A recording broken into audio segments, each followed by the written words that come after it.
సహోదరి సహోదరులు, మీరు ప్రార్థన చేస్తున్నారు వివాహం కోసం, ప్రార్థన చేస్తున్నారు ఉద్యోగం కోసం, ప్రార్థన చేస్తున్నారు గర్భఫలం కోసం, ప్రార్థన చేస్తున్నారు ఆర్థిక ఆశీర్వాదం కోసం, ప్రార్థన చేస్తున్నారు కుటుంబంలో సమస్యలు తీరిపోవడం కోసం, అనేక సమస్యల కోసం మీరు ప్రార్థన చేస్తున్నారు. ప్రార్థనకు దేవుడు జవాబిస్తాడని చెప్పి విశ్వసిస్తున్నారు, అందులో సందేహం లేదు.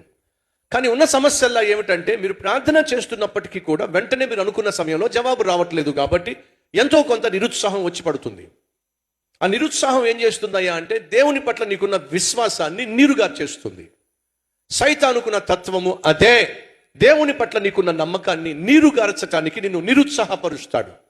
ఎప్పుడైతే నీ జీవితంలో దేవుని పట్ల నిరుత్సాహం వచ్చేస్తుందో, అనగా ప్రార్థన చేస్తున్నాను నాకు జవాబు రావటల్లా, కన్నీరు కారుస్తున్నాను జవాబు రావటల్లా, ఉపవాసం ఉంటున్నాను జవాబు రావటల్లా, ఏం ప్రయోజనం దేవుణ్ణి నమ్ముకోవడం వల్ల, దేవుని మందిరానికి క్రమంగా వెళ్ళడం వల్ల, ఉపవాసం ఉండి ప్రార్థన చేయడం వల్ల ఏం ప్రయోజనం అనే ప్రశ్న నీలో తలెత్తింప చేసి దేవుని పట్లే నీకు నిరుత్సాహాన్ని, అపనమ్మకాన్ని పుట్టించి నీ విశ్వాసాన్ని నీరుగార్చి నిన్ను దేవునికి దూరము చేయటమే సైతాను యొక్క ఎత్తుగడ.